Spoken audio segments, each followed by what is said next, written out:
terdakwa menjalankan strategi white collar crime dalam hal ini adalah fraud, yaitu setelah PT Akap menerima uang yang ditransfer Google, kemudian terdakwa menyetujui untuk memanipulasi pencatatan yang tidak sesuai dengan transaksi sebenarnya.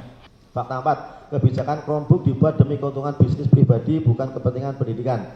1. Terdakwa melibatkan juristan DPO Prosecutor Ibrahim Arif Ibam dan Fiona Handayani sebagai shadow organization untuk menjadi penghubung dengan Google. Selanjutnya mengintervensi tim teknis Kemendikbud dan pejabat Dijen PAUD Dasmen agar menggunakan Chromebook sehingga menguntungkan Google dan memberikan keuntungan finansial kembali kepada terdakwa Nagi melalui PT Akap. Bahkan terdakwa dalam memutuskan pengadaan Chromebook tanpa melibatkan pejabat eselon 1 maupun eselon 2 di Dijen PAUD Dasmen maupun Dijen Guru dan Tenaga Pendidikan yang memahami kondisi kebutuhan pendidikan di sekolah, serta terdakwa mengabaikan masukan tim teknis maupun Pustekom yang telah mengingatkan Chromebook pernah gagal di Kemendikbud tahun 2018 dan tahun 2019.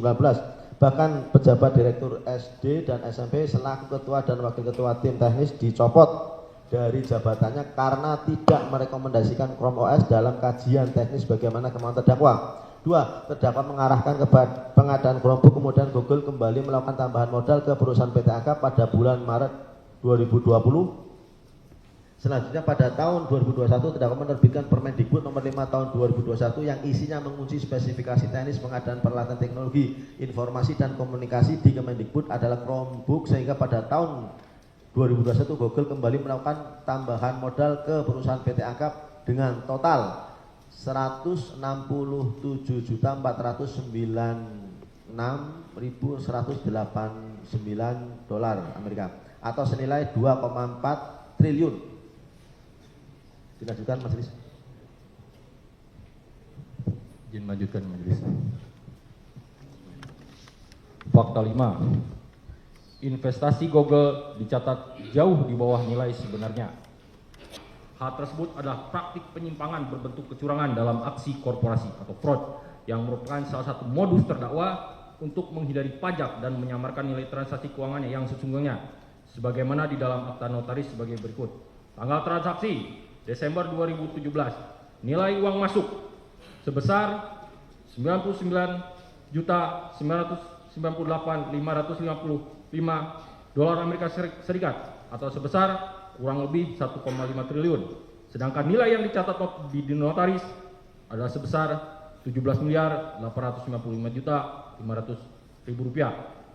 Kemudian di Januari 2019 terdapat nilai uang masuk sebesar 349.999.459 dolar Amerika Serikat atau kurang lebih 5,1 triliun. Sedangkan nilai yang dicatat di notaris ada sebesar 36.149.500.000 rupiah. Saya ulangi, 36.149.500.000 rupiah.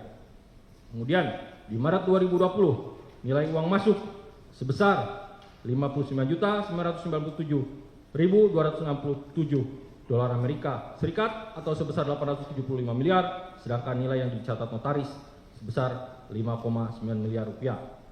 September 2021 nilai uang masuk sebesar 97.496.190 dolar Amerika Serikat atau setara dengan 1,4 triliun rupiah, sedangkan nilai yang dicatat notaris sebesar 9,6 miliar. Dan Oktober 2021 sebesar 69.999.999 dolar Amerika Serikat atau kurang lebih 1 triliun, dan nilai yang dicatat di notaris adalah sebesar 2,6 miliar. Sehingga total nilai uang yang masuk kurang lebih 11 triliun, sedangkan yang dicatat di notaris hanya 72 miliar.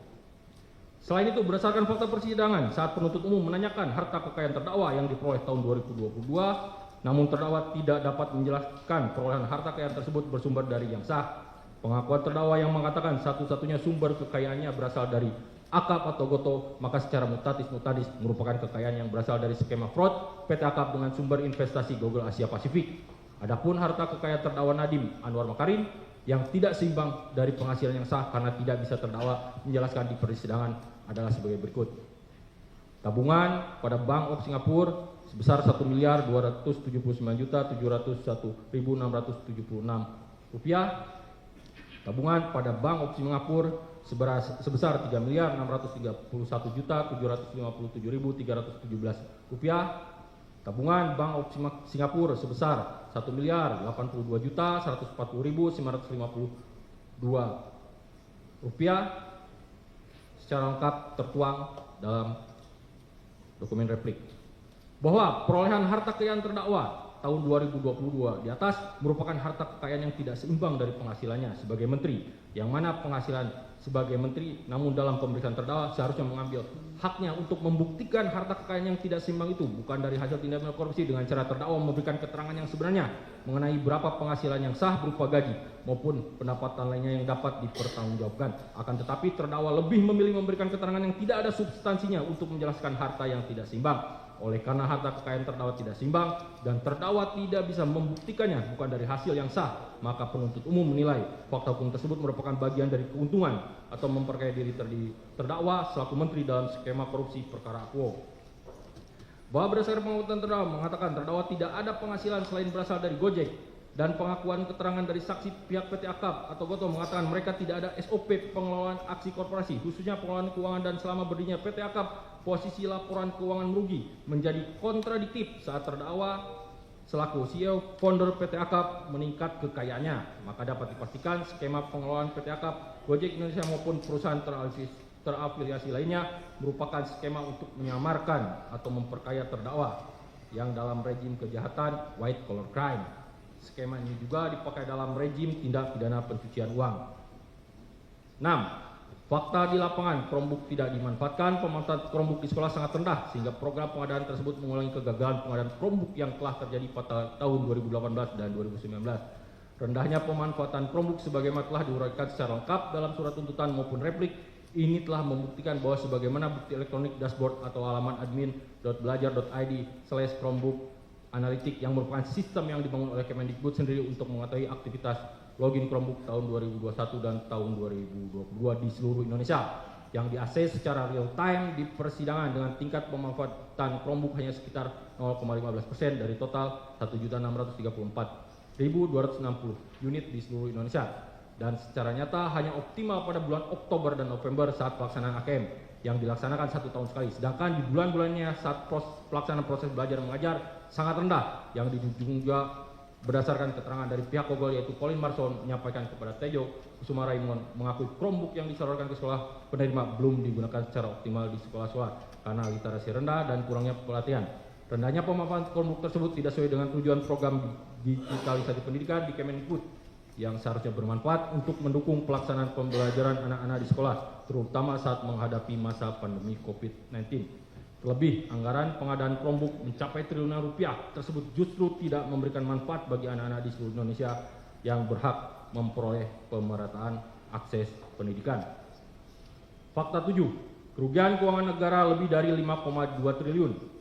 Bahwa unsur kerugian keuangan negara pada pengadaan Chromebook sebagaimana putusan nomor 148 atas nama terdakwa Ibrahim Arif tanggal 12 Mei 2025 dalam perkara quo telah terbukti merugikan keuangan negara sebesar 5,2 triliun rupiah yang terdiri dari pengadaan CDM yang tidak diperlukan dan tidak bermanfaat sebesar 621 miliar dan kemahalan Chromebook 4 juta dikali 1.159,327 unit dengan total 4,6 triliun rupiah yang menegaskan bahwa tindak pidana korupsi di sektor pendidikan bukan sekedar merugikan keuangan negara tapi juga menimbulkan kerugian non finansial yang sangat serius.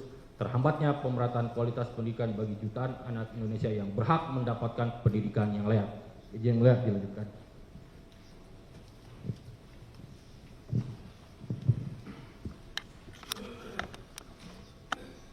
Baik, mohon izin melanjutkan. Fakta 8. Kekayaan Nadiem melonjak drastis namun tidak berani membuktikan peningkatan kekayaan dapat dipertanggungjawabkan.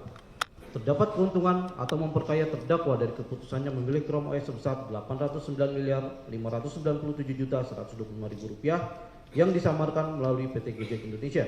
Selain itu, terdapat peningkatan harta yang tidak dapat dipertanggungjawabkan dari penghasilannya sebagai menteri yaitu mencapai 4.471.469.603.758 rupiah Di antaranya terdapat penempatan uang di Bank of Singapore dan investasi lainnya di Planet Ocean Pty Ltd.